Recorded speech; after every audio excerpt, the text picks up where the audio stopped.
Thank you, everyone. Welcome. Thank you for joining us this evening. We are very lucky to have our President and CEO of USA Swimming, Tim Hinchey III, here. We are with a little bit of time with Tim ahead of obviously our first final session of the event, big event for USA Swimming, especially for the athletes. So we'll go ahead. If you wouldn't mind just raising your hand, we'll get a microphone over to you prior to asking Tim any questions. That would be appreciated. Thank you. First question, down the front. Hi, Tim. Scott Reed from the Orange County Register. You've talked a lot about your commitment to protecting athletes and addressing the sexual abuse issue. I was wondering if you've had a chance to review the Bowman case, and if so, how do you feel it was handled? Seems at the time. Have you spoken to Mr. Bowman? And given your commitment to safe sport, would you have an issue with Bowman being named to the Olympic coaching staff or world coaching staff moving forward? So a couple of things. First, I haven't talked to Bob since the press came out. Certainly from criticism perspective or hindsight, 2020 looking back, I don't think that's how I would have handled the situation, quite frankly. At the same time, I think regardless of age, gender, athlete, non-athlete, no one deserves to have communications like that. From a USA Swim perspective, we'll not condone that kind of communication with anybody. As it relates to speculating in the future, I'll leave that with Lindsay Mantenko for now, but Bob, I know Bob certainly doesn't feel pretty good about this. I can tell by his reaction, and we make mistakes, and again, I can't turn back the clock, but for us, we're going forward, we're not going to condone it. What does it happen when you went to Rapid? How does it happen? That's a great question. I'd like to think that we would, that's someone that wouldn't be working for the Rapids.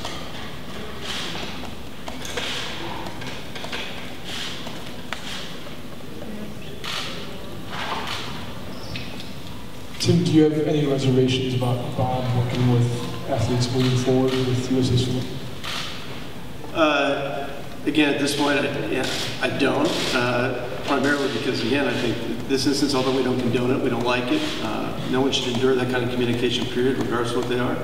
The circumstance, from what I understand, it's was not a swimmer at the time, as an adult. It's inappropriate. I don't like it, but from a coaching perspective, I think his resume speaks for itself.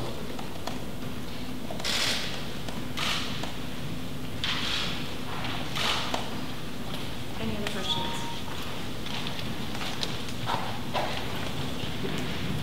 Tim, Dan Bonham with the Orange County Register. There's been a lot of concerns raised about Coach Mark Schubert at Mission Viejo club program within USA Swimming. Has USA Swimming had contacted Mission Viejo about these concerns, or and how would they approach that conversation with the individual club? Not to my knowledge of any communication. I certainly have any communication with Mark or Mission Viejo at this point, so unfortunately I don't have an answer for you on that. If the club has concerns or reports, I'd like to think they would call us and let us know that as soon as possible. Hi, Tim. Brett Rudabella, Swim Row Magazine. The Wall Street Journal came out recently with some statistics saying there was a decline in the 10 and under age group from the period of, I think it was 2012 to 2016. And of those that left the sport, 50% of them left the sport to go to another sport. 40% of those 50% said that they quit because it's too much of a time commitment. Now looking back at that period, you had superstars like Michael Phelps in the pool. You had superstars like Ryan Lochte in the pool. And now, Ryan with his current suspension and Phelps no longer there. What's the strategy for USA Swimming to grow that whole area of the sport? And how are you going to start marketing new role models going forward? A lot of questions, Brent, so let's see if I can remember all of them, so jump in if I forget one. I think first and foremost, the Flex membership, which we've obviously just announced and just launched.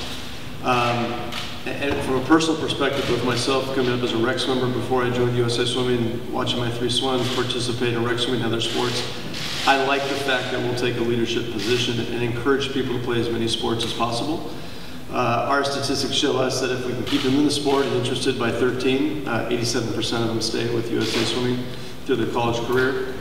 So, we certainly have some work to do to build it, but, again, swimming is a lot. And people, people mature at different ages. People find their interest at different levels. And I can only speak to my own personal story. I grew late, I started getting cut by other sports, and so I stuck with swimming. But I think it's a great opportunity for clubs to say, listen, 2 days a week, 2 days a week, most stick and ball sports, that's what it is. It's 2 days a week. Even some of the competitive teams, even from an academy perspective at the Rapids, we had all different levels and encouraged all different levels of play. We want people to love swimming. We don't want to turn them off. So if they can come in and start to develop, find that they love it, there's chances. Michael Chadwick, great example, right? Michael was a very late bloomer. Rowdy Gaines, super late bloomer, right? Played football, played other sports, and then started swimming in high school, swimming till he was a junior or senior. So I think we're setting the right tone with what we're trying to do here. Overall, when you look at the statistics of swimming overall, there are 2.5 to 4 million kids participating in rec swimming around the country, country club, summertime rec swimming. That's not part of our remit as USA Swimming. So I think rather than try to just recruit those people into USA Swimming, I'd like to see us reach out to those clubs into that part of the sport and find out how we can help them. What are things that we can do to support swimming in general, period.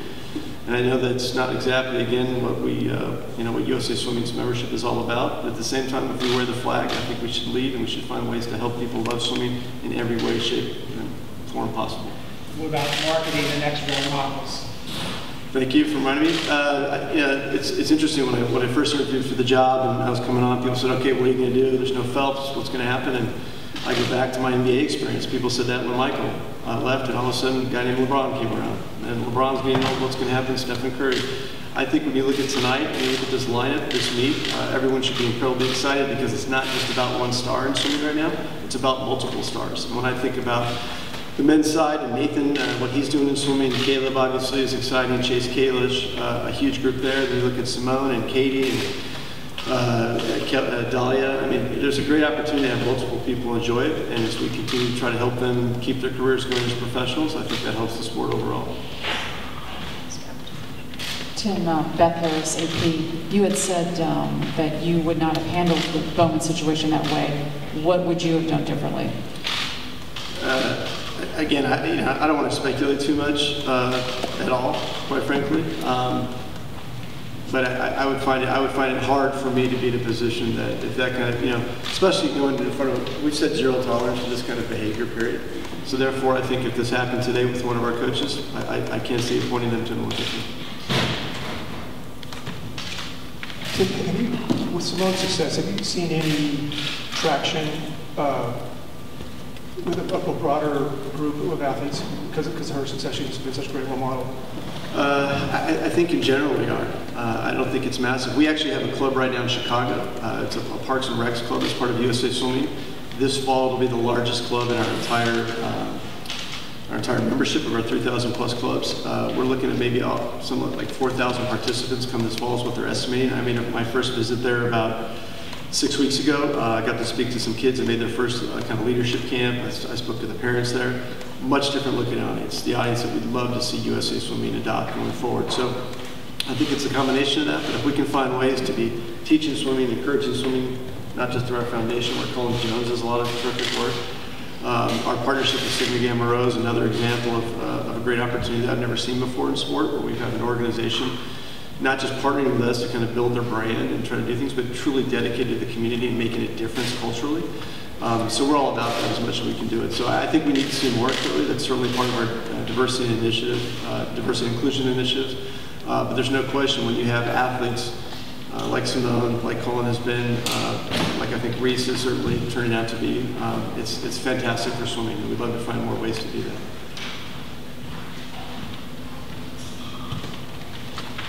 Any other questions? Talking about building bigger names going into the future, it's been exciting to watch USA Swimming Productions, and we just got a little bit of a taste of that this year. What's the plan moving forward? A couple things. In fact, I was able to be on Deck Pass Live today, and Naila Timberlake, who is our director of productions, is doing a wonderful job out of our commercial side. She gave me a stat that last year at Nationals, when we had that show, Facebook Live going, we had about 40,000 views completely over 5 days. Our last Tier Pro series, we had 400,000. So I think we're in good stead. And clearly, you know, much like some of the sports I've been involved with, the digital content, you know, that's the bottom line. We need to focus on that. People want to consume their product, their sport in so many different ways. So we have to have a presence in all those different ways. So for me, it's going to be a priority. I know it's been a priority for Matt Farrell, our Chief Marketing Officer, but we're excited about finding ways to do that. And again, if you look at the makeup of who our audience is, especially our athletes, that's how they're communicating with one another. So I think it's a lot of fun. So I think our sport fits perfectly with that millennial, fits perfectly with the way to communicate like that. And so technology, you know, we need to be on the leading edge of that. And NBC is a terrific partner. They're helping us, so we're considering a lot of different opportunities to get our product out to more places and easier places.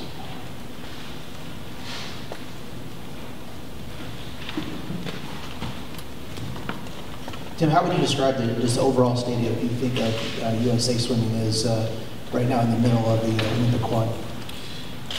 Great question. 12 months in, still getting my feet wet, so to speak, and even though I was a swimmer, this is new to me.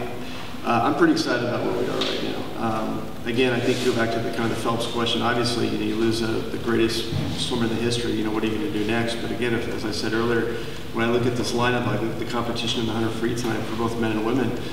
You look at a U.S. Open record this morning in the women's 200 fly. I think we're in a really good space. I think the event today we're really excited about. This is part of kind of our trialization. We're trying to take what has been a phenomenal that USA Swimming's done in Omaha, and really apply it to our domestic meets and our home games, if you will, kind of in my sports vernacular. And if you look at the investment we've made on this, what we're calling our swim stadium today in Irvine, I hope it's more engaging for our fans. It's better for the athletes. We want to show people that, you know, we're a professional organization. We're a professional.